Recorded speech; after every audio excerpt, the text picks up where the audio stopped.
హరే కృష్ణ మాతాజీ. హరే కృష్ణ మాతాజీ, ముందుగా మనం ఇంటర్వ్యూలోకి వెళ్ళే ముందు మీ గురించి ఒక్కసారి మాట్లాడుకుందాం. మన ప్రేక్షకులందరికీ మిమ్మల్ని పరిచయం చేద్దాం. తప్పకుండా. అంటే మీరు విశాఖపట్నం ఇస్కాన్లో నిత్యసేవిని మాతాజీ. అయితే మీరు ఎన్నో సంవత్సరాలుగా, గత కొన్ని సంవత్సరాలుగా ఇక్కడ మీరు సేవలు అందిస్తున్నారు. దీనికి సంబంధించిన ప్రచారం కూడా చేస్తున్నారు, విన్నాము. చాలా సంతోషంగా ఉంది.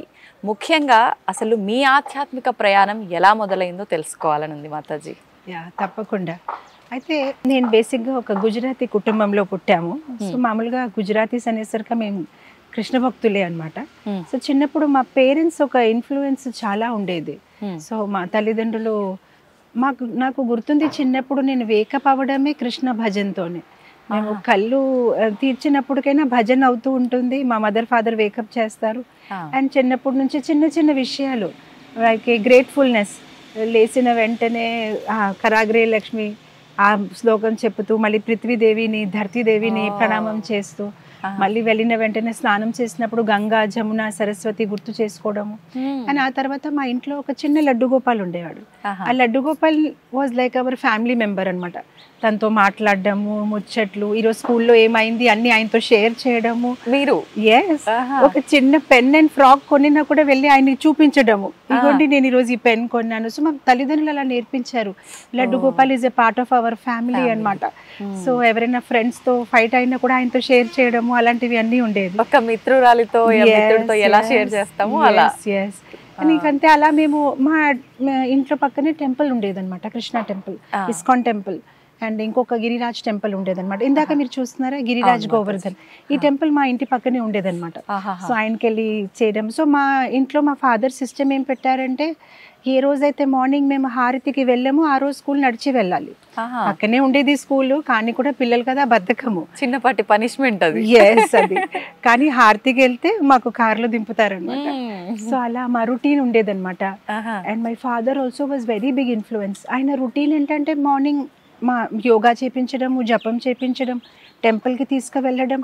అండ్ మోస్ట్ ఇంట్రెస్టింగ్, మా ఇంట్లో పైన టెర్రస్ దగ్గర పావురాలకి మేము ఫుడ్ పెట్టేవారు, చిన్న చిన్న దానాలు పెట్టడము.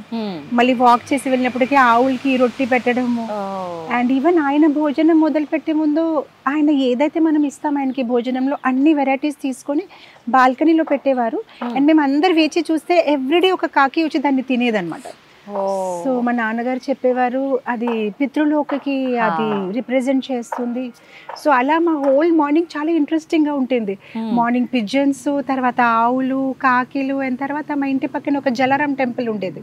సో అక్కడ వెళ్ళి పేదవాళ్ళందరికీ వేడి వేడి ఉప్మా. సో మా ఫాదర్ కి ఒక వాళ్ళ ఫ్రెండ్స్ గ్యాంగ్ ఉండేది. ఎవ్రీడే వాళ్ళు వెళ్ళి ఆ ఉప్మా వేయడము, మేము కూడా వెళ్ళి మా ఫాదర్ కి హెల్ప్ చేయడము. మా స్కూల్ 9 o'clock ఉండేది. అదంతా అయ్యేసరికి మార్నింగ్ మళ్ళీ బ్యాక్ వచ్చి మా ఫాదర్ రామాయణం చదివేవారు. మా మదర్ ఏదైతే వంట చేస్తామో దాన్ని భగవంతుడికి నైవేద్యం పెట్టి తినేసి మా నాన్నకి దండం పెట్టేసి స్కూల్కి వెళ్ళేవారు. సో మా హోల్ రొటీన్ అలా ఉండేదన్నమాట చిన్నప్పుడు నుంచి. Krishna centred life. నేను అనుకోవడము ఆ రోజుల్లో గుజరాతీస్ అందరి లైఫ్ అలానే ఉండేదేమో. ఇప్పుడు అందరు చాలా కొంచెం స్పిరిచువల్ లైఫ్ నుంచి ఇటు అటు డీవియేట్ అయిపోయినట్లు ఉన్నారు. అయితే మీ స్కూల్ జీవనం ఎలా సాగింది? ఇక్కడి వరకు మీ డే రొటీన్ అనేది ఉంది ఎవ్రీడే. స్కూల్కి వెళ్ళిన తర్వాత మీ లైఫ్ ఎలా ఉండేది? సో మా స్కూల్ కూడా చాలా ఇంట్రెస్టింగ్ గా ఉండేదండి. ఎందుకంటే నేను చెప్తున్నాను కదా, నేను చదివినప్పుడు ఆ రోజుల్లో ఈవెన్ ఆ స్కూల్ అట్మాస్ఫియర్ కూడా ఎంత ఆధ్యాత్మికంగా ఉండేది. మార్నింగ్ ఉన్న ఆ స్కూల్లో ఉన్న prayers, I was a good student, so I used to get good marks and topping and all. And chinna competition laga kuda undedi. So I used to have a very interesting school life. And even school lo kuda I used to like Krishna consciousness. So nenu inka ma friends so share cheyadam alantivi anni mem chesanu. So I did my 10th up to there. Aa tarvata intermediate, and then I did my BCom. After marriage I did my MA. And then I did my PhD from Andhra University. So that's how my education, ala education వెళ్ళింది అన్నమాట. Okay. ఇప్పుడు మీకు ఒక మంచి మెమొరీలా గుర్తుండిపోయింది మాతాజీ మీ ఆ morning routine అంతా కూడా. అలా స్కూల్ ఏజ్లో కానీ కాలేజ్ ఏజ్లో కానీ మీ స్టడీస్ టైంలో మంచి అనుభూతి ఏదైనా ఫ్రెండ్స్తో కానీ లేదంటే కృష్ణుడితో ఏదైనా అనుభూతి కానీ ఏర్పడింది ఉందా మంచిగా గుర్తుండిపోయేది? యాక్చువల్గా యాక్చువల్ మా పేరెంట్స్ చాలా స్పిరిచువల్. సో మా సండేస్ ఎలా ఉండేది అంటే ఓన్లీ టెంపుల్కి వెళ్ళిపోతాము, లేదంటే మహా అయితే ఏదో ఒక పార్క్కి వెళ్తాము. అక్కడ మేము కూర్చొని my mother was a good story teller. చాలా మంచి స్టోరీస్ చెప్పేవారు. ఎవ్రీడే చెప్తుండేవారు? ఎవ్రీడే అదొక రొటీన్ అనమాట. కాకపోతే నేను ఒక ఇంట్రెస్టింగ్ విషయం చెప్తాను. ఇస్కాన్కి వెళ్తున్నాము, అంతా చాలా బాగుంది. కానీ ఏ రోజైతే నాకు ఆలోచన వచ్చింది, దాని వెనక ఒక పెద్ద స్టోరీ ఉంది, నేను ఇస్కాన్ జాయిన్ అయిపోతాను ఫుల్ టైం, కానీ అప్పుడు మా మదర్ ఫాదర్కి నచ్చలేదు. ఎన్ని సంవత్సరాల వయసులో? I was 18 years old. So నా పేరెంట్స్కి చెప్పాను, I want to join as a full time ISKCON devotee. వాళ్ళకి అస్సలు నచ్చలేదు. అంటే టెంపుల్కి వెళ్ళడం బాగుంది, but you get married to business man and మనం పయస్ హిందూస్ టెంపుల్కి వెళ్ళి రావాలి, కానీ ఫుల్ టైం ఒక డివోటీగా డెడికేట్ అయిపోవడం ఇష్టం అవ్వలేదు. భక్తి ఉండాలి కానీ మొత్తం భగవంతుడికి అంకితం వద్దు. సో అదొక పెద్ద ఇష్యూ అయిపోయింది ఇంట్లో. అంటే రిలేటివ్స్ వచ్చేసారు, మా అంకల్స్ అండ్ అందరూ ఇంకా మా మదర్ మీద they getting angry on my mother. అంటే ఇదంతా నీ వల్లే, నీకెవరు చెప్పారు ఎవ్రీ సండే టెంపుల్ తీసుకెళ్ళిపోవడం? చూడండి ఇప్పుడు పరిస్థితి ఏంటి. మా పిల్లలు చూడండి హ్యాపీగా మూవీకి తీసుకెళ్తాము, అన్ని తీసుకెళ్తాము, ఎంత హ్యాపీగా ఉన్నారు, నువ్వు చేస్తావు, ఇప్పుడు ఇది నీ మిస్టేక్.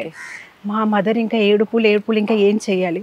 సో కొన్ని రోజుల తర్వాత మా ఫాదర్ ఫోన్ చేశారు ఒకరోజు ఈవినింగ్. ఫోన్ చేసి, ఇగో మా పక్కనే మహేశ్వరి పరమేశ్వరి థియేటర్ ఉండేది, వెళ్ళి లేటెస్ట్ మూవీ ఏమొచ్చింది టికెట్స్ తీసుకురండి. మా ఫాదర్ షాక్ అనమాట, ఏం తీసుకురావాలి? అదే మూవీ టికెట్స్ తీసుకోరండి, మనం ఈరోజు మూవీకి వెళ్దాము. My mother is thinking how to నా బ్రెయిన్ వాష్ ఎలా చెయ్యాలి, నన్ను ఎలా మళ్ళీ బ్యాక్ టు మెటీరియల్ టాస్క్ ఆవిడకి. సో మా ఫాదర్ అయితే ఆయన చాలా నెమ్మదిగా ఉంటారు. అయితే సరే, దోస్ డేస్ మనకి బుక్ షో అలా ఏం లేదు కదా, లైన్ లో నిలబడి తెచ్చుకోవాలి. సో మా వర్కర్ ఎవరైతే ఉన్నారో తన్ని లైన్ లో పెట్టేసి తీసుకొచ్చారు టికెట్. మా ఫాదర్ రావడం లేట్ అయింది షాప్ నుంచి. We had shop in Charminar. మేమిద్దరు కూడా షాక్, నేను నా సిస్టర్. అంటే ఈ రోజు మనం మూవీకి వెళ్తామా, ఎందుకంటే మాకు అలవాట్లేదు మూవీకి వెళ్ళడము. అండ్ మా మదర్ నన్ను బ్రెయిన్ వాష్ చేయడానికి ఎన్ని ప్రయత్నాలు. సో మేము కార్లో కూర్చున్నాం, ఎవరితో మాట్లాడలేదు, చుప్ చాప్గా థియేటర్ రీచ్ అయిపోయాం. లేట్ గా వెళ్ళాం కదా. ఇప్పుడు ఆ రోజుల్లో, ఇప్పుడు నేను థియేటర్ వెళ్ళి ఎన్నో ఇయర్స్, దట్ వాజ్ లాస్ట్ థియేటర్కి వెళ్ళడం నేను. అదే that was my last first and I never went to theatre after that. So మాకు అలవాట్లేదు కదా. సో నేను ఇప్పటికీ మర్చిపోలేను ఆ హోల్ షో అనమాట. మేము లోపలికి వెళ్ళినప్పటికీ ఒక పర్సన్ అలా టార్చ్ తోని టికెట్ నెంబర్ చూస్తున్నారు. లేట్ గా వచ్చాం కదా, అందరికి డిస్టర్బెన్స్ గా ఉంది. మేము ఇలా లోపల అవుతూ ఉంటే మా వెనక ఎవరైతే కూర్చున్నారు అందరూ మొదలు పెట్టారు, ఎందుకంటే వాళ్ళు డిస్టర్బెన్స్ కదా. వెళ్ళి చుప్చాప్ గా మేము కూర్చున్నాం. కూర్చున్నప్పటికీ ఆ మూవీ పేరు పరదేశ్ అనమాట. పరదేశ్. సో మేము కూర్చున్నప్పటికీ ఆ మూవీలో, మేము లేట్ వచ్చాము, ఆ మూవీలో ఒక సాంగ్ అవుతుంది.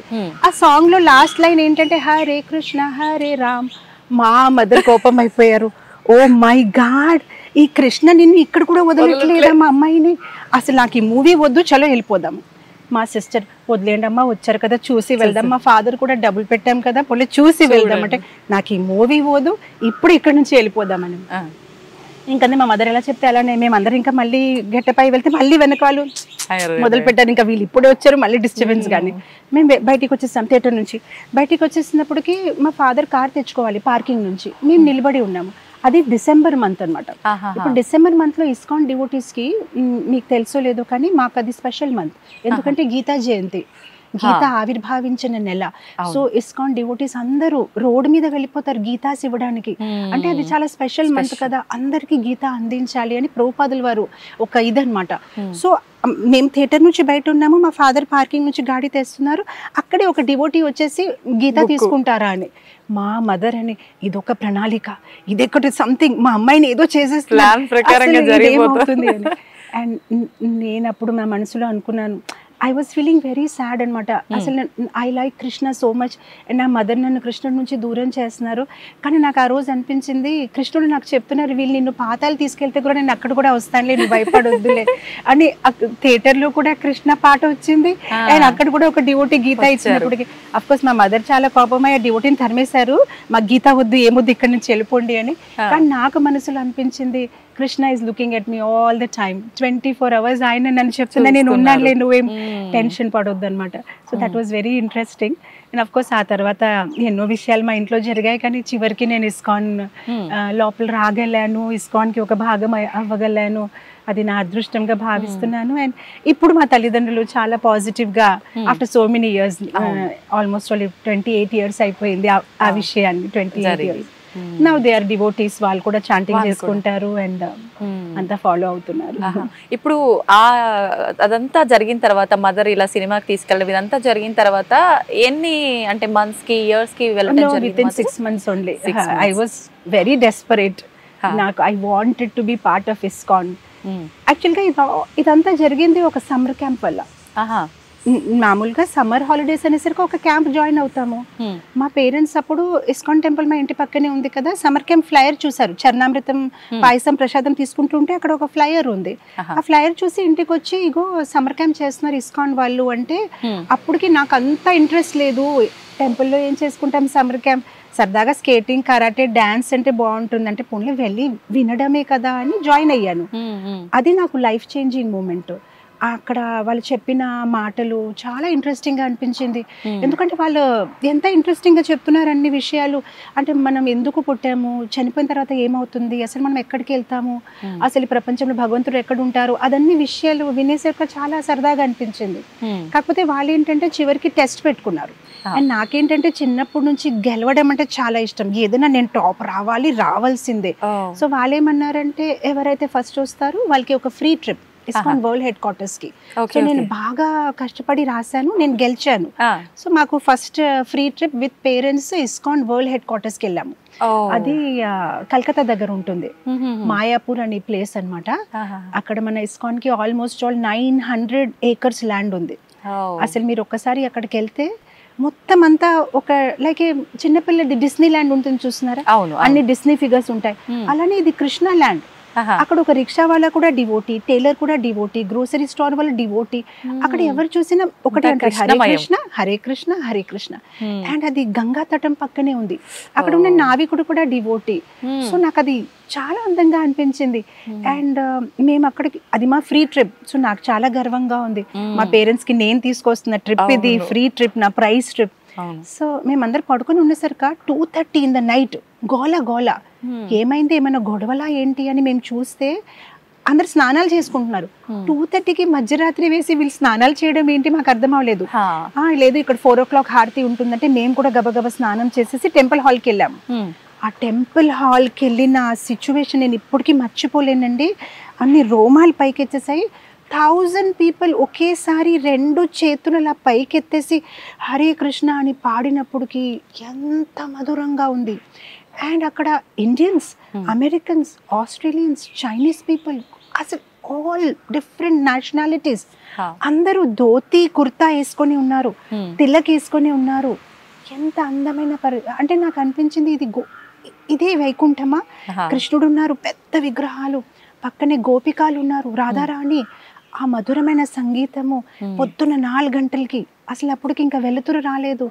ఎంత అందంగా అనిపించింది అనమాట. ఇది ఎంత బాగుంది అని అనిపించింది. ఆ తర్వాత నాకు వాళ్ళు ఒక బుక్ గిఫ్ట్ ఇచ్చారు. అంటే ఇస్కాన్ సంస్థాపిక ఆచార్యులు శ్రీల ప్రభుపాదుల వారు ఒక బయోగ్రఫీ అన్నమాట. స్టోరీస్ అంటే నాకు ఎలాగో ఇష్టం కదా అని ఇంటికి వచ్చేసిన తర్వాత అది స్టార్ట్ చేసాం చదవడం. అది మేము వెళ్ళిందాం March, April వెళ్ళి ఉన్నాము. ఆ తర్వాత స్కూల్ స్టార్ట్ అయిపోతాయి June కి. మా మదర్ రోజు తిట్టడం, ఏంటి ఆ బుక్ పట్టుకొని పడుకో మళ్ళీ పొద్దునే స్కూల్. మా మదర్ వెళ్ళిపోయిన తర్వాత టార్చ్ పెట్టేసి బ్లాంకెట్ లోపల అది చదివాను. అంటే చాలా ఇంట్రెస్టింగ్ గా ఉంది. ఆయన ఒక ముసలితన చేరిన మనిషి, ఒక వృద్ధ మనిషి అంత కష్టపడి ఒక $8 చేతిలో పట్టుకొని అమెరికాలో వెళ్ళి ఇంతమందిని భక్తులుగా ఎలా మార్చేశారని నాకు చాలా కుతూహలంగా ఉంది. సో అది నేను అలా చదువుతూ చాలా, అంటే మా సిస్టర్ నాకు బ్లాక్మెయిల్, ఈ బ్లాంకెట్ ఇది మమ్మీకి చెప్పమంటారా, వద్దులే అంటే సరే రేపు నా స్కూల్ డ్రెస్ నువ్వు ఇస్త్రీ చేసి వాటర్ బాటిల్ రెడీ చేసుకో అంటే సరే అన్ని చేస్తాను కానీ చెప్పొద్దు. సో అలా ఆ బుక్ చదివాను. సో మీరు నమ్మరు, the last page of the book, అప్పుడు నా వయసు చాలా చిన్నది, నేను 7th క్లాస్లో ఉన్నాను. కానీ last page of the book complete చేసినప్పటికీ చాలా ఏడ్చాను, గట్టిగా ఏడ్చాను.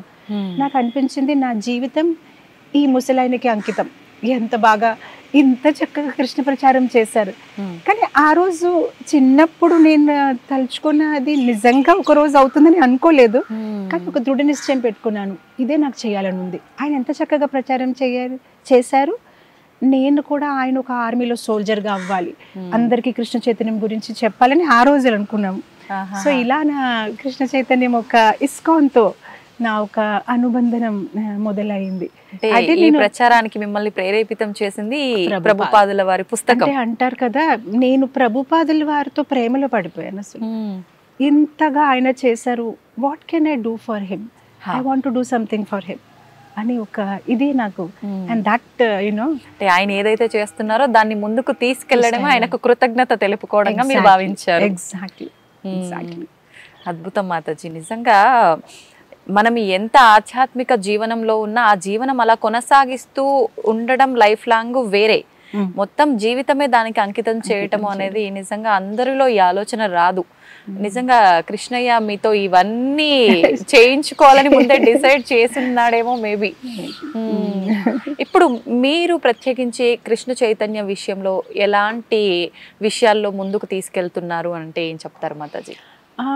నేను ఒక సమ్మర్ క్యాంప్ వల్ల కృష్ణ చైతన్యంలో వచ్చాను కనుక నాకు కూడా చిన్న పిల్లలకి ఆ వయసులో వాళ్ళు కృష్ణ చైతన్యంలో రావాలని కోరిక. అందు గురించి నేను ఒక స్కూల్ మొదలు పెట్టాను, divine touch.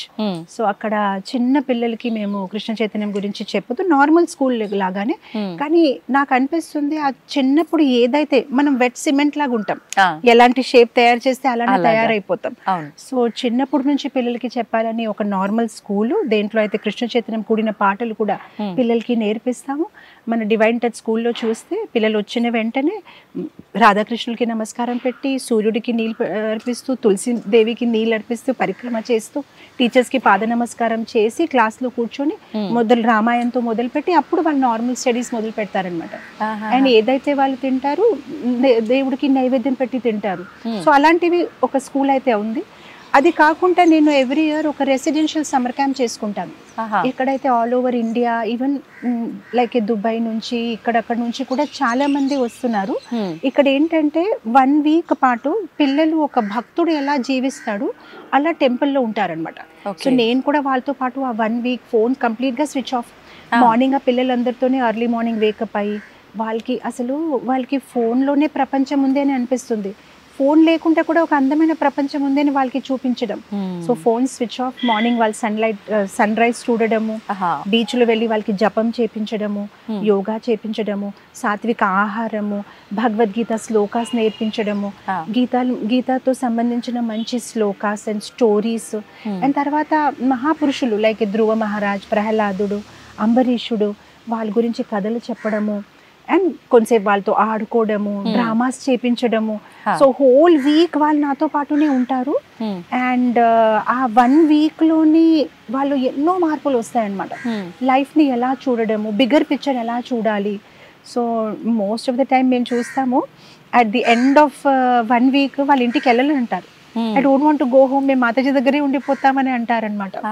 Early morning wake up చేసేసి ఒక్క క్రమశిక్షణ, సాత్విక ఆహారము, అండ్ కృష్ణుడి గురించి మంచి పాటలు నేర్పించడము, అండ్ చిన్న చిన్న విగ్రహాలు ఇస్తాం. వాళ్ళు కృష్ణుడిని ఎలా సరదాగా డెకరేట్ చేయడము, అండ్ పాలకి సేవ, అండ్ రాత్రి ఒక్కొక్కసారి బాన్ ఫైర్ పెట్టేసి మేము చుట్టూ హరే కృష్ణ కీర్తన చేసి డాన్స్ చేయడము, అలాంటి ఎన్నో యాక్టివిటీస్ వాళ్ళ చేత చేపిస్తానన్నమాట. ఇంకెందుకు వెళ్తారు మాతాజీ ఇంటికి? పాపం వాళ్ళు ఇవన్నీ మిస్ అయిపోతున్నారు కదా ప్రస్తుతం. ఇప్పుడు ఈ జనరేషన్ పిల్లలు ఎంతసేపు వాళ్ళ మోయాల్సిన దానికన్నా ఎక్కువ బరువుల్లో పుస్తకాలు మోయటము, ఎంతసేపు ఉన్న పొద్దున్నే లేచిన కానుంచి ట్యూషన్లు, మళ్ళీ స్కూల్స్, వచ్చిన తర్వాత ట్యూషన్లు, అసలు వాళ్ళ లైఫ్ ని వాళ్ళు మిస్ అయిపోతున్నారు నిజం చెప్పాలంటే. తల్లిదండ్రులు టైం కూడా ఇవ్వలేకపోతున్నారు. They are not talking to the children. ఇక్కడ ఏంటంటే వాళ్ళతో మాట్లాడినప్పుడు they have so many things to say. ఈ జనరేషన్ ఇస్ వెరీ ఇంటెలిజెంట్, వాళ్ళకి ఎన్ని మంచి ఆలోచనలు ఉన్నాయి. సో వాళ్ళతో ఎవరు ఆ మాటలు వినట్లేదు. సో ఇక్కడ ఉన్న ఈ 1 వీక్ ఎన్నో ముచ్చట్లు ఏదో చెప్తూ ఉంటారు, మాతాజీ ఇలా అయింది, అలా అయింది, అలా అయింది. వాళ్ళకి నేను రెస్పాండ్ ఇవ్వడము, అండ్ వాళ్ళతో కబడ్డీ ఆడుకోవడము, వాళ్ళతో క్రికెట్ ఆడుకోవడము. సో పిల్లల దగ్గర నేను ఒకటి చూసాను, వాళ్ళు చెప్పిన మాటలు మనం వింటే, మనం చెప్పిన మాటలు వాళ్ళు వింటారు. కానీ మామూలుగా తల్లిదండ్రులు ఏంటంటే పోలీస్ లాగా తయారైపోయారు. చదివావా లేదా, రెడీ అయ్యావా లేదా, స్కూల్ ఎగ్జామ్స్ లో ఎన్ని వచ్చాయి తప్ప ఇంకేం లేదు వాళ్ళతో మాట్లాడడానికి.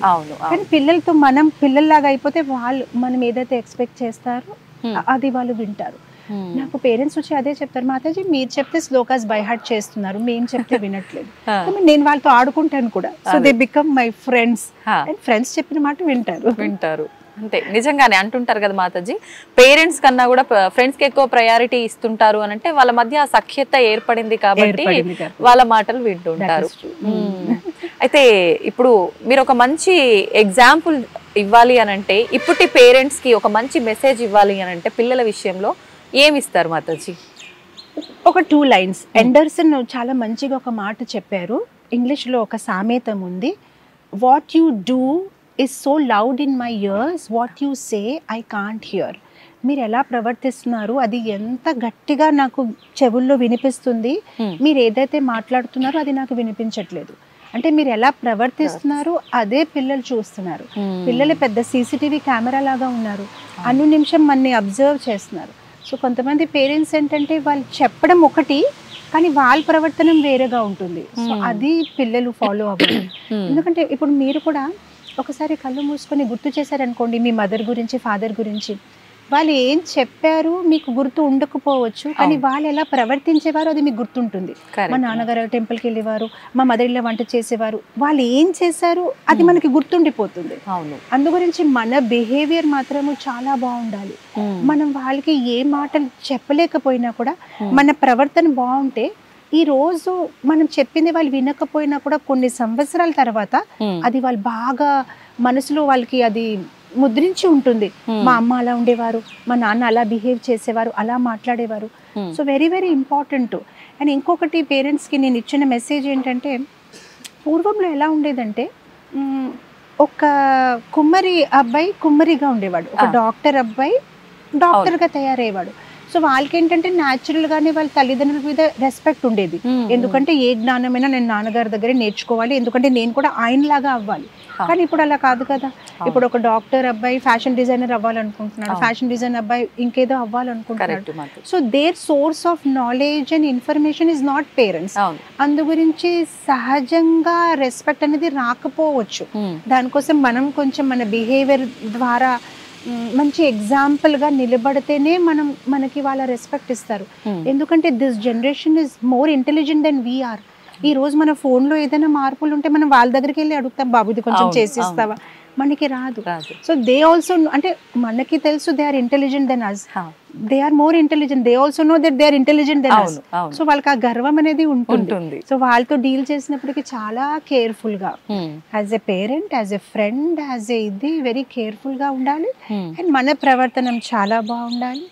సో అలా కొన్ని కొన్ని టిప్స్ అన్నమాట. వాళ్ళతో క్వాలిటీ టైం స్పెండ్ చేయాలి, అప్పుడు తప్పకుండా వాళ్ళు ప్రతిస్పందిస్తారు. They will listen to us. Okay, నిజంగా చాలా మంచి మెసేజ్ మాతాజీ. ఇప్పుడు ప్రస్తుత రోజుల్లో పేరెంట్స్ చాలా బిజీ అయిపోయి మీరు అన్నట్టుగా టైం ఇవ్వలేకపోవడం ఇక్కడ మైనస్ అవుతుంది. వాళ్ళు వెళ్ళే హడావిడి హరిబరి లైఫ్లో వాళ్ళు ఇంట్లో పేరెంట్స్ గొడవలు పెట్టుకోవడము, లేదు అని అంటే ఎక్కడెక్కడో ప్రెస్టేషన్స్ తీసుకొచ్చి ఇంట్లో చూపించడము, ఇవన్నీ తెలియకుండానే పిల్లల్లో ఇన్ఫ్లుయెన్స్ అయిపోతున్నాయి. ఇది వాస్తవం నిజంగా. మాతాజీ, మీరు తెలుగు చాలా చక్కగా మాట్లాడుతున్నారు. మీరు అసలు ఇక్కడ కానే కాదు చాలా భాషల్లో మాట్లాడతారు. ముఖ్యంగా అసలు మీ మాతృభాష ఏంటి? ఎవరు చెప్పలేకపోతున్నారు. యాక్చువల్లీ నేను ఒక గుజరాతీని, ఐఎమ్ ఫ్రమ్ బాంబే అన్నమాట. సో గుజరాతీ నా మాతృభాష. ఇంగ్లీష్ సాధారణంగా స్కూల్లో చదివిన వాళ్ళు అందరు నేర్చుకుంటారు. హిందీ ఒక నార్మల్ ఇది. And my husband is a Bengali అనమాట. సో ఆయన వాళ్ళ రిలేటివ్స్ తో ఏం మాట్లాడుతున్నారు తెలుసుకోవాలని నేను బెంగాలీ నేర్చుకున్నాను. సో ఐ లెర్న్డ్ బెంగాలీ అనమాట. అండ్ మేము యుఎస్లో ఉండేవారు. 1999లో వైజాగ్ వచ్చాము. సో ఇక్కడ వచ్చిన తర్వాత తెలుగు రాకపోతే వాళ్ళతో ఎలా మాట్లాడాలి అర్థం అవ్వలేదు.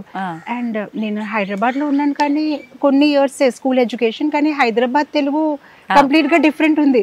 అది మా చార్మినార్ తెలుగు, అసలు దానికి మన ఇక్కడ సంబంధమే లేదు అసలు. అలా మాట్లాడితే మన వైపు ఇలా చూస్తారు. ఆ లోపల అది మర్చిపోయాను. ఇంకా యుఎస్ లో వెళ్ళిపోయి అక్కడ ఉన్నప్పుడుకి అన్ని. సో వైజాగ్ లో వచ్చినప్పటికి కృష్ణ చైతన్యం గురించి మాట్లాడాలంటే ఎలా, తెలుగు నేర్చుకోకపోతే ఎలా, దే వాంట్ టు హియర్. అప్పుడు చాలా కష్టంతోనే అందరూ మాట్లాడుతుంటే వినడము. అండ్ కొన్ని సందర్భాల్లో ప్రవచనం ఇస్తూ ఇంగ్లీష్ లో వాళ్ళకి అడగడము, ఎవరైతే వింటున్నారు దీన్ని తెలుగులో ఏమంటారండి అని అడిగేసి మాట్లాడడము. ఒక్కొక్కసారి చాలా తప్పులు కూడా మాట్లాడేసి అందరు చాలా నవ్వేవారు. కానీ నేను ఒక దృఢ సంకల్పం తీసుకున్నాను, ఎలాగైనా నేర్చుకుంటాను ఈ భాష. ఎంత కాలంలో నేర్చుకున్నారు మాతాజీ సుమారుగా? మేబీ ఒక 6 months 1 year లో పికప్ చేసేసాను. మామూలుగానే అందరితో మాట్లాడుతూ కాకపోతే కొన్నిసారి పెద్ద పెద్ద మిస్టేక్స్ చేస్తూ ఉంటాను. ఎందుకంటే బుక్ నుంచి చదివింది వేరుంటుంది, మనం విని నేర్చుకుంటే అది వేరుగా ఉంటుంది. ఆ వర్డ్స్ కి కొంచెం కన్ఫ్యూజ్ అయిపోతాను. ఒకసారి ఉమ్మడి కుటుంబంకి గుమ్మడి కుటుంబం చెప్పేసాను. అలాంటి ఎన్నో జోక్స్ ఉన్నాయి. అయితే మా పిల్లలు నవ్వుతూ ఉంటారు, అమ్మ నీకు ఒక ప్రత్యేకంగా డిక్షనరీ పెట్టుకోవాలి, నితై సేవిని మాతాజీ తెలుగు డిక్షనరీ, ఎందుకంటే అన్ని ఉల్టాగా చెప్తావు, మేమే నేర్చుకోవాలి, అది దాని అర్థం ఇది, దాని అర్థం అది. కానీ కొంతసేపు పడింది, కానీ మేము మిస్ అయ్యాం మాతాజీ. అప్పుడు ఎంత పెద్దవాళ్ళు అయినా ఇలా వచ్చి రానట్టుగా మాటలు మాట్లాడుతుంటే లాంగ్వేజ్ చాలా ముద్దుగా అనిపిస్తుంది కదా. సో అది కొంచెం అందరూ బాగా నవ్వేవారు. కానీ ఎలాగైనా నేర్చుకున్నాను నేను అనుకుంటాను. ఇప్పటికి కూడా కొన్ని తప్పులు చెప్తాను, కానీ ఆల్మోస్ట్ 80% మేనేజ్ చేసేసాను. సో ఇప్పుడు నేను తెలుగు, ఇంగ్లీష్, హిందీ, గుజరాతీ, బెంగాలీ 5 భాషల్లో ప్రవచనం ఇస్తూ ఉంటాను. మా బంగ్లాదేశ్ డివోటీస్ కి అయినా, మా గుజరాత్ లో బాంబేలో ఉన్న డివోటీస్ అందరికీ వాళ్ళ భాషలో క్లాస్ ఇస్తూ ఉంటాను. సూపర్ మాతాజీ. ఆధ్యాత్మికం వైపు వెళ్ళాలి అన్న ఆలోచన రావటమే చాలా గొప్ప విషయం. ఒకవేళ ఆ ఆలోచన వచ్చింది అని అంటే నిజంగా అసలు ఆధ్యాత్మికత గురించి తెలుసుకునే ప్రయత్నం చేయాలి. తెలుసుకోవాలంటే ఒక్క వాక్యంలో ఏం చెప్తారు? ఆధ్యాత్మికత గురించి ఇన్ 1 sentence చెప్పాలంటే, మనం ఎక్కడి నుంచి వచ్చాము, మనం ఎవరు, భగవంతుడు ఎవరు, ఆయనతో మన సంబంధం ఏంటి, అండ్ ఆ సంబంధం తెలుసుకున్న తర్వాత మనం ఎలా ప్రవర్తించాలి, ఇదే ఆధ్యాత్మికత ఒక సారాంశము. That's it. Who is God, who are we, ఎక్కడో ఎందుకు వచ్చాము ఈ ప్రపంచంలో, చనిపోయిన తర్వాత ఏమవుతుంది, మనకి శరీరం ఎందుకు దొరికింది, మానవ జీవితం ఒక గమ్యం ఏంటి, ఈ కొన్ని విషయాల గురించి తెలుసుకుంటే చాలు. మనం పెద్ద పెద్ద శాస్త్రాలు చదివే అవసరం లేదు. 1 line లో చెప్పాలంటే, లవింగ్, లీవింగ్, లీవింగ్. ఉన్న కాలము సాత్వికంగా ఎలా బ్రతుకోవాలి, అందరితో బాగుండాలి, అండ్ మంచిగా మన జీవితం గడపాలి, భగవంతుడిని ప్రేమించాలి, అండ్ లీవింగ్ అంటే మన ఫైనల్ ఎగ్జామ్. జస్ట్ లైక్ కాలేజ్లో మీరు ఎంత చదివినా కూడా ఫైనల్ ఎగ్జామ్ బాగా రాస్తేనే మీకు మంచి మార్క్స్ వస్తాయి. అలానే మన మానవ జీవితంలో కూడా మన జీవితం అంతా బాగానే గడిపాం, కానీ ఆ చివరి సమయం, ప్రయాణ కాలే, ఎప్పుడైతే మనం ఈ దేహాన్ని త్యాగం చేస్తామో అప్పుడు మన సిచ్యువేషన్ ఏంటి, అది చాలా ఇంపార్టెంట్. అదే మెయిన్ ఫైనల్ ఎగ్జామ్. ఆ సమయంలో మనం భగవంతుడిని తలుచుకోగలుగుతున్నామా లేదా, అదే నిర్ధారిస్తుంది మన తర్వాత ప్రయాణము. అంటే భగవద్గీతలో ఒక శ్లోకం ఉంది, యం యం వాపి స్మరణ్ భావం త్యజతంతే కలేవరం తం తం ఇవేతి కౌంతేయ సదా తదభావ భావిత. ఆ చివరి సమయంలో మనం ఏదైతే గుర్తుపెట్టుకుంటామో, ఎవరికైతే గుర్తుపెట్టుకుంటామో ఆ ఒక శరీరంలో మనం ప్రవేశిస్తాము. సో చివరి సమయంలో మనము మన పిల్లల గురించి అయినా ఎవరి గురించి ఆలోచిస్తే మనకి మళ్ళీ ఆ కుటుంబంలో జన్మం అనేది వస్తుంది. అసలు భాగవతంలో దీని గురించి ఒక పెద్ద కథ ఉంది. ఎలా ఒక గొప్ప రాజు ఉండేవాడు, అన్ని త్యాగం చేశాడు, ఒక్క అడవిలో గుడుసు కట్టేసి మందాకిని నది తటంలోని ఒక చెట్టు కింద తపస్సు చేసుకుంటున్నాడు.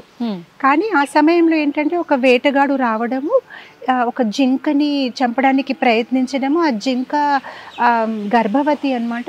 అప్పుడు ప్రసరించి చిన్న బేబీని జన్మం ఇచ్చింది, ప్రసరించింది. అండ్ ఆ జింక అక్కడికే చనిపోతుంది అనమాట. దీనికి జాలి వేసి అయ్యో దీనికి ఎవరు లేదని ఆ బేబీ జింకని, ఆ లేడీని చూస్తూ గడిపేశాడు కొన్ని రోజులు. అప్పుడు ఏమైందంటే చివరి సమయంలో తను ఎప్పుడైతే దేహాన్ని త్యాగం చేస్తున్నాడో ఆ జింక గురించి ఆలోచిస్తూ ఉండిపోయాడు. తన్ని ఎవరు చూస్తారో, ఆ క్రూర పశువులు తన్ని తినేస్తారేమో అని. ఆ జింక గురించి ఆలోచిస్తూ శరీరాన్ని వదిలాడు కనుక తర్వాత జన్మంలో తనకు ఒక జింక శరీరం వచ్చింది. అది వింటే ఎంత బాధగా ఉంటుంది అంటే, అన్ని వదిలేసి చివరికి ఆ జింక మీద ప్రేమ పెంచుకున్నప్పటికీ తనకి జింక శరీరం వచ్చింది. సో అందు గురించి భగవద్గీతలో కృష్ణుడు అంటారు, ఆ చివరి సమయం చాలా ఇంపార్టెంట్. మేము దేని గురించి ఆలోచిస్తున్నాం అనమాట. అందు గురించి మన లైఫ్ అంతా కృష్ణని సెంటర్ పెట్టుకొని గడిపి ఉంటే ఆ చివరి సమయంలో దేవుణ్ణి తలుచుకోగలుగుతాం. కొందరు అంటారు, ఇప్పుడు నాకు ఎలా కావాలో అలా బ్రతుకుతాను, లాస్ట్లో అంతే నారాయణ స్మృతి చేద్దామంటే అది అవ్వదు. రోజంతా ఏం చేస్తాము, రాత్రి కలలో అదే వస్తుంది. లైఫ్ అంతా ఏం చేస్తాము, చివరి సమయంలో అదే గుర్తొస్తుంది, ఇంకేది రాదు. మనం ఎంత ప్రయత్నించినా. నాకు గుర్తుంది మా గురుగారు పరమ గురుగారు శ్రీల ప్రభుపాదుల వారు అనేవారు, ఒక లేడీ వాళ్ళ హస్బెండ్ చివరి సమయంలో హాస్పిటల్లో ఉన్నారు. She's telling him chant chant chant, భగవంతుడి నామం తీసుకోండి తీసుకోండి తీసుకోండి. తను అంటున్నాడు కాంట్ కాంట్ కాంట్, అంటే ఇప్పటికి కూడా కృష్ణ అని చెప్పట్లేదు, చేయలేను చేయలేను చేయలేను. సో ప్రభుపాదుల వారు అనేవారు చివరి సమయంలో ఎవరికైనా ఇప్పుడు చేయండి అంటే వాళ్ళు చేయలేరు. అంటే లైఫ్ అంతా అభ్యాసం చేసుకుంటేనే ఆ చివరి సమయంలో సునయాసంగా కృష్ణ పేరు రావచ్చు. ఎందుకంటే అకార్డింగ్ టు గరుడ పురాణ్, మనం ఎప్పుడైతే చనిపోతాం మన ఆత్మ శరీరం నుంచి బయటికి వెళ్తుంది, 40,000 స్కార్పియన్స్ మనకి ఒకేసారి బైట్ చేసిన పెయిన్ ఉంటుందన్నమాట బాడీలోని. ఆ టైంకి కృష్ణుడు ఎలా గుర్తొస్తారు ఇంత పెయిన్ లో ఉన్నప్పుడు? కానీ అభ్యాసం చేసి ఉంటే సునయాసంగా కృష్ణ రామ అని గుర్తొస్తుంది. అంటే మన ప్రతి కదలికలో కూడా భగవన్ నామ స్మరణ ఉంటే గనక జీవనం కొనసాగించిన ప్రతి నిత్యం కూడా తెలియకుండానే వచ్చేస్తుంది. ఎంత ఇబ్బందిలో ఉన్నా ఆయనే చూసుకుంటారు. అరే ఇది మీతో షేర్ చేయాలి. యాక్చువల్గా రామానుజాచార్య స్వామి ఒక మంచి మాట అన్నారు. అది ఒక పెద్ద కథ. యాక్చువల్గా కాంచీపూర్ణని ఒక భక్తుడు ఉండేవాడు, తను భగవంతుడితో సంభాషణ చేసేవాడు. రామానుజాచార్య స్వామి ఆయనకి అడిగారు, నాకు కొన్ని క్వశ్చన్స్ ఉన్నాయి, భగవంతుడికి అడిగి నాకు చెప్పు. దాంట్లో చాలా ఉన్నాయి ఆ క్వశ్చన్. దాంట్లో ఒక క్వశ్చన్ ఏంటంటే, ఎవరైనా జీవితం అంతా భగవంతుని తలుచుకున్నారు అనుకోండి, కానీ చివరి సమయంలో ఇప్పుడు ఒక్కొక్కసారి చూస్తారా యాక్సిడెంట్స్ ద్వారా లేదంటే ఏదైనా వ్యాధికి గురి అయినప్పుడు వాళ్ళు భగవంతుణ్ణి తలుచుకోలేకపోతే వాళ్ళ పరిస్థితి ఏంటి? జీవితం అంతా భగవంతుని తలుచుకున్నారు కదా. అవును. అప్పుడు భగవంతుడు దానికి సమాధానం ఏం చెప్పారంటే, అలాంటి భక్తుడికి నేనే వచ్చిన స్మరణాన్ని తెప్పిస్తాను చివరి సమయంలో. అది నేను ఒక వాగ్దానం ఇస్తున్నాను, ప్రామిస్ ఇస్తున్నాను. అలాంటి భక్తుడు ఎవరైతే జీవితం అంతా నన్ను తలుచుకున్నాడు, ఆ చివరి సమయంలో తనను మర్చిపోయినా కూడా నేను వచ్చి నిలబడతాను, నా ఒక దర్శనం ఇచ్చి తను గుర్తు తెచ్చుకుంటానన్నమాట. దాన్ని గుర్తు పెట్టుకుంటాను, గుర్తిస్తానంటే what you say in Telugu, I will remind him. తన్ని నేను రిమైండ్ చేస్తాను. అంటే ఆఖరి సమయంలో తను పడే ఇబ్బందిలో తను నా నామస్మరణ మర్చిపోయినా నేను తనని మర్చిపోను. ఎగ్జాక్ట్లీ. ఇంకా భగవంతుడే వచ్చి ఎదుట నిలచున్నాడు అంటే మన నోట్లోంచి తెలియకుండానే వచ్చేస్తుంది. Such a beautiful thing. చాలా. And it gives us so much hope that okay, నేను హోల్ లైఫ్ చేసింది వేస్ట్ అవ్వదు. అవును. Krishna will remind me. నిజంగా మానవులు అంటేనే ఏదో ఒక చిన్న స్వార్థం ఉంటుంది. ఏదైనా చేస్తున్నామంటే దానికి ప్రతిఫలం ఖచ్చితంగా ఉండాలి, అంతే కదా మాతాజీ? అలాగే ఇప్పుడు నేను అంతా భగవంతుడి నామస్మరణలో ఉన్నాను, ఆయన సేవలో ఉన్నాను అని అంటే ఖచ్చితంగా నాకు మోక్షం లభిస్తుంది అనే ఒక స్వార్థం అక్కడ కూడా, అంతే కదా మాతాజీ? కరెక్టే అంటారా స్వార్థం ఉండటం? నథింగ్ రాంగ్ అండి. భగవంతుడు దగ్గర ఏదైనా ఆశించడము దాంట్లో తప్పు ఏమీ లేదు. మీరు చూస్తే ఈవెన్ మన డే టు డే లైఫ్లో కూడా మనం ఏదైతే చేస్తామో it is because of 4 things. లేదంటే బాధ్యత, లేదంటే భయము, లేదంటే ప్రేమ, లవ్, ఫియర్, డ్యూటీ. లైక్ ఇప్పుడు మీరు డిజైర్. చిన్న పిల్లలు చూడండి, తల్లిదండ్రుల దగ్గర ఎందుకు చదువుతామంటే భయం, నాన్న కొడతారేమో, మంచి మార్క్స్ రావాలి అని స్టార్టింగ్ లో భయం ఉంటుంది. కొంచెం పెద్ద అయిన తర్వాత భయం కాదు కానీ డిజైర్, మంచిగా చదివితే ఫోన్ కొని పెడతారేమో, సైకిల్ కొని పెడతారేమో అని ఒక డిజైర్ ఉంటుంది, ఆశ. ఇంకా కొంచెం పెద్ద అయినప్పటికీ ఆ భయం లేదు, డిజైర్ లేదు, కాకపోతే బాధ్యత అని అనిపిస్తుంది. అయ్యో అంత చేశారు నాన్న నా కోసం, నేను కూడా చేయాలి. కానీ ఆ తర్వాత ఇంకా కొంచెం పెద్ద అయినప్పుడు ఏంటంటే బాధ్యత కూడా కాదు, ఐ లవ్ మై ఫాదర్, ప్రేమ. అలా భగవంతుడి దగ్గర కూడా మనం స్టార్టింగ్ లో ఆయనతో ఒక రిలేషన్షిప్ మొదలైనప్పుడు భయమే ఉంటుంది. అయ్యో ఆయన తలుచుకోవాలి, అంత బాగుండాలి, ఆయన నన్ను బాగా చూసుకోవాలి. లేదంటే డిజైర్ ఉండొచ్చు, ఓ టెంపుల్కి వెళ్ళి జపం చేస్తే కృష్ణుడు నాకు ఇది ఇస్తారా, అది ఇస్తారా, వీసా, మార్క్స్, జాబో, అమ్మాయి, సంథింగ్. ఆ తర్వాత ఒక బాధ్యత అనిపిస్తుంది, ఓ భగవంతుడు నా కోసం ఇంత చేశారు, నేను కూడా ఆయనకి తిరిగి ప్రార్థించాలి. ఆ తర్వాత అనిపిస్తుంది, no, I love Krishna, I just love him, నేను భగవంతుని ప్రేమిస్తున్నాను. So it's a natural progression. So మనం భగవంతుడి దగ్గర ఏదైనా అడగడం, ఆశించడం అది తప్పు కాదు. ఎలా అయితే మన తల్లిదండ్రుల దగ్గర మనం ఆశిస్తామో అలా భగవంతుడు కూడా he's our father, he's our well wisher, ఆయన దగ్గర మనం ఏదైనా అడగొచ్చు. మీరు ఎలాగైతే ఒక మిత్రుడిలా భావించారో, కృష్ణుణ్ణి ఎలా ప్రేమించారో ప్రతి ఒక్కరు కూడా ఒక రిలేషన్లా అనుకుంటే గనక తెలియకుండానే ఆ భక్తి కాస్త లవ్గా మారిపోతుంది. అదంతా కూడా చాలా ప్యూర్గా ఉంటుంది మాతాజీ కదా. ఈ ఆధ్యాత్మిక జీవనంలోకి మొదలయ్యాము అనంటే ఖచ్చితంగా ఇప్పుడున్న సమాజంలో ప్రతి చిన్న చిన్న దానికి కూడా ఎంతో ఎక్కువ స్ట్రెస్ తీసుకుంటూ ఉంటాము. ఈ ఒత్తిడి పెరిగిపోయి తెలియకుండానే అనారోగ్యానికి లోనవుతూ ఉంటాము. ఆధ్యాత్మికంలో ఉన్న వాళ్ళు నిజంగా ఇవన్నీ లేకుండా, ఇవన్నీ తగ్గిపోయి ఒత్తిళ్ళు ప్రశాంతంగా జీవనం కొనసాగించంటారా మాతాజీ? ఒక భగవద్గీతలో 700 శ్లోకాస్ ఉన్నాయి, 18 చాప్టర్స్ ఉన్నాయి. దాని నుంచి ఓన్లీ 3 శ్లోకాస్ ఎవరైనా వాళ్ళ మనసులో ఉంచుకున్నారనుకోండి, వాళ్ళకి ఆ ఒత్తిడి అనేది ఎప్పటికీ రాదు. ఓన్లీ 3 శ్లోకాస్. ఫస్ట్ ఏంటంటే ఒత్తిడి అనేది ఎందుకు వస్తుందంటే బికాస్ ఆఫ్ ఎక్స్పెక్టేషన్. ఇప్పుడు పిల్లలు నేను ఏదో ఎక్స్పెక్ట్ చేస్తాను, నాకు ఎగ్జామ్లో ఇన్ని మార్క్స్ రావాలి, నాకు ఈ జాబ్ రావాలి, నాకు ఇది రావాలి, ఎక్స్పెక్టేషన్. అది రాకపోతే డిసప్పాయింట్మెంట్, స్ట్రెస్, యాంగ్జైటీ. కానీ భగవద్గీతలో భగవంతుడు అంటారు కర్మణేవాధికారస్య మా ఫలేషు కదాచన. నువ్వు నీ పని చేసుకో కానీ ఫలాన్ని ఆశించకూడదు. ఆ ఒక శ్లోకాన్ని మనం పర్ఫెక్ట్గా మన జీవితంలో ఆచరించాలి. కానీ ఇప్పుడు మీరు అనొచ్చు అది ఎలా అవుతుంది, కష్టపడినప్పటికీ నాకు రిజల్ట్ కావాలి అంటే. కానీ ఇక్కడ ఏంటంటే ఆ ఒక శ్లోక ద్వారా భగవంతుడు మనకి ఏం చెప్తున్నారంటే ఫల నీ చేతిలో లేదు. ఈరోజు పిల్లలకి స్ట్రెస్ ఎందుకు ఉందంటే వాళ్ళ మ్యాథమెటికల్ ఈక్వేషన్ రాంగ్ ఉంది. వాళ్ళు ఏమనుకుంటున్నారంటే hard work is equal to result, which is a wrong formula. Hard work is equal to result కాదు. హార్డ్ వర్క్ ప్లస్ పూర్వజన్మ సుకృతి, పూర్వజన్మ చేసిన కర్మాలు ప్లస్ భగవంతుడు ఒక బ్లెస్సింగ్, అనుగ్రహం ప్లస్ కాల సమయం is equal to result. So ఈ ఫార్ములా అర్థం చేసుకోలేక నేను కష్టపడాను నాకు రిజల్ట్ రాలేదు, నేను కష్టపడాను నాకు రిజల్ట్ రాలేదు. అరే బాబా, నీ కష్టపడడంతో రిజల్ట్ ఆధారం కాదు, దాంట్లో ఎన్నో ఫ్యాక్టర్స్ ఉన్నాయి. నువ్వు కష్టపడాలి, పూర్వంలో ఏదైతే చేసిన కర్మ ఫలాలు ఉన్నాయి దాని ఒక ఫలితం కూడా దీనికి ఇన్ఫ్లుయెన్స్ చేస్తుంది. అందు గురించి గమనించండి. ఒక్కొక్కసారి కొంతమంది స్టూడెంట్స్ ఏమి చదవలేదు, కరెక్ట్గా ఎగ్జామ్ ముందు చదివారు, చదివిన ఆ 4 క్వశ్చన్సే వచ్చేసాయి. ఒక్కొక్కసారి మొత్తం అంతా చదివారు కానీ ఏమీ రాలేదు. So many things are happening. అలా ఎందుకు జరుగుతుంది? ఒక్కోసారి మనం చదివినయే వచ్చినా కూడా గుర్తుకు రాకుండా రాయకపోవడం కూడా జరుగుతుంది. So that is and again కాల. కొన్ని సందర్భాల్లో ఇమ్మీడియట్ గా ఏది రాకపోవచ్చు. పాండవాల జీవితంలో చూడండి, 84 years స్ట్రగుల్ చేశారు, ఇక్కడ అక్కడ, చివరికి వాళ్ళకి వచ్చింది, వాళ్ళకి రాజ్యం వచ్చింది. ఈవెన్ మా గురు గారు శ్రీల ప్రభుపాదుల వారు ఆయన ఆల్మోస్ట్ 70 years వరకు స్ట్రగుల్ చేశారు యాజ్ అన్ ఓల్డ్ మ్యాన్. 70 సంవత్సరాలు. మొత్తం ఇండియాలో ఎంతమందికి ప్రచారం చేయడానికి ప్రయత్నించారు, ఎవరు వాళ్ళు ఆయనకి పట్టించుకోలేదు. కానీ 70 years ఓల్డ్ ఏజ్ లో అమెరికా వెళ్ళారు.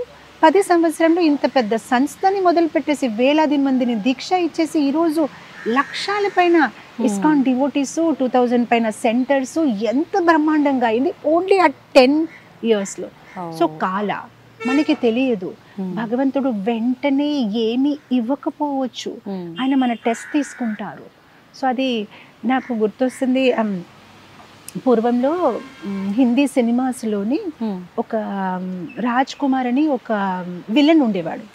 తను హిందీలో ఒక పెద్ద డైలాగ్ చెప్తాడు, చంపుతాను, నీకు చంపుతాను, కానీ ఆ సమయం నాది, ఆ ఆలోచన నాది, నేను డిసైడ్ చేస్తాను నీకు ఎప్పుడు చంపుతాను, ఆ బుల్లెట్ నాది అని ఒక పెద్ద డైలాగ్ ఉండేది. మా ఫాదర్ టైంలో వాళ్ళందరూ బాగా నవ్వేవారు. అది అని నేను ఎప్పుడు అది గుర్తుపెట్టుకుంటాను. కృష్ణుడు కూడా అంటాడు, అవును నేను నీకు సహాయం చేస్తాను, కానీ ఎప్పుడు చేస్తాను, ఎలా చేస్తాను అది నేను డిసైడ్ చేస్తాను. I'm the boss. నువ్వు చెప్పలేవు ఇలా చెయ్యండి, ఇప్పుడు ఇలా సాయం చెయ్యండి. Krishna is more intelligent then us. మనకైనా ఇంకా తెలివి అట్లు ఆయనకి ఉన్నాయి. మనకి ఎప్పుడు ఎలాంటి సహాయం అవసరమో ఆయన నిశ్చయించేస్తారు. సో ఆ పేషెన్స్ మనకు ఉండాలి. సో ఎక్కడో ఎందుకు ఒత్తిడి వచ్చేస్తుందంటే నేను హార్డ్ వర్క్ చేశాను, నాకు రిజల్ట్ అరే డోంట్ వరీ. మీ హార్డ్ వర్క్ ప్లస్ పూర్వంలో చేసిన మంచి చెడు కర్మాలు ఒక ఫలితాలు ప్లస్ కాల, భగవంతుడు మనకి తెలియదు ఎంతసేపు తర్వాత మనకు ఆ రిజల్ట్ ఇస్తారు, ప్లస్ కృష్ణ ఒక కృప is equal to result. So ఆ ఒక ఈక్వేషన్ని అర్థం చేస్తే వాళ్ళకి చాలా వరకు యాంగ్జైటీ తగ్గిపోతుంది. ఓకే నా ఇంగ్లీష్లో ఒక సామెతం ఉంది, don't try to be the best, do the best. మీరు బెస్ట్ అయిపోవాలని వద్దు, మీరు బెస్ట్ గా చెయ్యాలి అంతే, మీ బెస్ట్ మీరు చేసుకోండి అంతే. అంటే పెద్దవాళ్ళు చెప్తుంటారు కదా మాతాజీ, ఏం చేసినా కూడా మన మనస్సాక్షి దాన్ని ఓకే ఇది కరెక్ట్ ఇంతవరకు చేయని చెప్పే వరకు చేస్తే ఆ ఫలితం ఆటోమేటిక్ గా భగవంతుడు ఇచ్చేస్తాడు అని చెప్పి. ఎగ్జాక్ట్లీ, మన 100% మనం చెయ్యాలి అంతే. ఆ తర్వాత కృష్ణ విల్ డిసైడ్ మనకి ఏంటి ఎప్పుడు ఎలా ఇవ్వాలి. అవును, మన ఒక ఇంటెలిజెన్స్ లిమిటెడ్ గా ఉంది. ఈ రోజు నేను మిమ్మల్ని చూడగలుగుతున్నారు, మీరు నన్ను చూడగలుగుతున్నారు, కానీ అక్కడ ఏమవుతుంది మీరు చూడలేరు, అటు ఏమవుతుంది మీరు చూడలేరు. కానీ భగవంతుడు అన్ని బర్డ్స్ వ్యూలా చూస్తున్నారు. ఆయనకి మన జీవితం మొత్తం తెలుసు. 10 years తర్వాత ఏమవుతుంది, 5 years తర్వాత ఏమవుతుంది. సో మనం ఏంటంటే we see our present and we plan our future. కానీ భగవంతుడు ఏంటంటే he sees our future and plans our present. మన వర్తమాన్ని చూసేసి మన ఒక భవిష్యత్తుని ప్లాన్ చేసుకుంటున్నాం, కానీ భగవంతుడికి మన భవిష్యత్తు కనిపిస్తుంది కనుక అది చూసి ఆయన మన వర్తమాన్ని ప్లాన్ చేసుకుంటారు. మనకి ఎప్పుడు ఏంటి అవసరం అలాంటివి ఇస్తారు. మహాభారత్లో మీకు తెలుసా, అర్జున్కి ఆ శాపం వచ్చింది కదా, తను ఒక బృహన్నల్లా రూపంలోనే హీ హ్యాడ్ టు బి. ఎవరైనా అనుకుంటారు పాపం తనకి అలాంటి శాపం ఎందుకు వచ్చింది, కానీ తర్వాత తెలిసింది ఆ శాపం తనకి ఒక పెద్ద బ్లెస్సింగ్ అయ్యింది.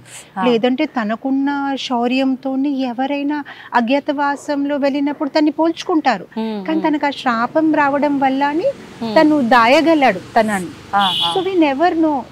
ఈ రోజు ఏదైతే మనకి బాధగా అనిపిస్తుంది మనకి తెలియదు, మేబీ అది మన మంచి కోసమే కృష్ణ ప్రణాళిక వేసారేమో మన భవిష్యత్తు కోసం. సో ఈ ఒక శ్లోకము మన బెస్ట్ మనం చేసుకోవాలి and leave it on Krishna. Krishna has his own plan, expectations. Second ముత్తడి ఎందుకు వస్తుందంటే comparison. I want to be like you, I want to be like him, I want అంటే మనకి ఏంటంటే అందరు ఫోటో కాపీలుగా అవ్వాలని మనకి చాలా ఇష్టం. అంతే, అరే మనం ఒరిజినల్ గా ఉండొచ్చు కదా. ఒకవేళ కృష్ణుడు నిజంగానే మనకి అతనిలాగా చెయ్యాలనుకుంటే అప్పుడే అతనిలాగా చేసి పంపిస్తాడు. ఇక్కడ వచ్చిన తర్వాత మన కష్టపడి తనలాగా చేయడానికి ఎందుకు ప్రయత్నించాలి. ఎగ్జామ్ హాల్లో ఒక అమ్మాయి వెళ్ళింది, కానీ ఆవిడ ఇంగ్లీష్ ఎగ్జామ్ అనుకుంది, కానీ ఎగ్జామ్ చూసేస్తే మ్యాథ్స్ అన్నమాట. సో ఇంకా టెన్షన్ అయిపోయి ఇప్పుడు ఏం చెయ్యాలి, అయ్యో కృష్ణ ఏంటి ఇలా అయ్యిందని. కానీ చూస్తే ఫ్రంట్ లోని టాపర్ ఉన్నాడు అనమాట, స్కూల్ టాపర్ ఫ్రంట్ లో కూర్చున్నాడు. అప్పుడు ఆవిడ మనసులో అనుకుని పోన్లే నేను అలా చేసినా కూడా కృష్ణ నాకు హెల్ప్ చేశారు, ఫ్రంట్ లో టాపర్ ఉన్నాడు కదా, ఇంకా హ్యాపీగా కాపీ కొట్టేస్తాను. మొత్తం అంతా కాపీ కొట్టేసింది, అయిపోయింది. బయటికి వచ్చారు ఎగ్జామినేషన్ హాల్ నుంచి. అందరు అడిగారు ఎలా రాసావు. చాలా బాగా రాశాను, అసలు నేను ప్రిపేర్ అయ్యి రాలేదు, కానీ నా ఫ్రంట్ లో ఎవరైతే ఉన్నాడు కదా ఫుల్ తను ఏం రాస్తున్నా అలా కాపీ కొట్టేస్తాను. అప్పుడు అందరూ అన్నాడు అవునా నీకు తెలియదా విషయం. ఏంటి విషయం, అసలు అందరు ఎగ్జామినేషన్ పేపర్స్ వేరే వేరేగా ఉన్నాయి, సెట్స్ అన్నమాట. అయ్యో నేను మొత్తం అంతా తన పేపర్ కాపీ చేశాను. మన లైఫ్ లో కూడా అదే అవుతుంది. మనం ఇతన్ని కాపీ చేయాలనుకుంటున్నాం, అతన్ని కాపీ చేయాలనుకుంటున్నాం, కానీ తన క్వశ్చన్ పేపర్ వేరేగా ఉంది, మీ క్వశ్చన్ పేపర్ వేరేగా ఉంది. తన్ని కాపీ చేసిన మీరు పాస్ అవ్వరు, భగవంతుడు మీకు వేరే క్వశ్చన్ పేపర్ ఇచ్చారనమాట. అంటే మనకి ఏది అనిపిస్తుందో అది చేయటమే కరెక్ట్ అంటారా మాతాజీ? మన స్వభావం ప్రకారం భగవంతుడు మనకు ఒక స్వభావాన్ని ఇచ్చారు, ఒక పరిస్థితిని ఇచ్చారు. నేను నా ప్రవచనంలో ఒక లైన్ మళ్ళీ మళ్ళీ చెప్తూ ఉంటాను. ఒక ఆవు అనేది పాలిస్తుంది, ఒక నెమలి అనేది డాన్స్ చేస్తుంది. నెమలి ఆవులాగా అవడానికి ప్రయత్నించకూడదు, అవును, అండ్ ఆవు నెమలి లాగా డాన్స్ చేయడానికి ప్రయత్నించకూడదు. మనకి ఎలాంటి గిఫ్ట్స్ భగవంతుడు ఇచ్చారు దానిలోనే సంతోషపడి okay I have this talent, నేను ఇదే చేస్తాను.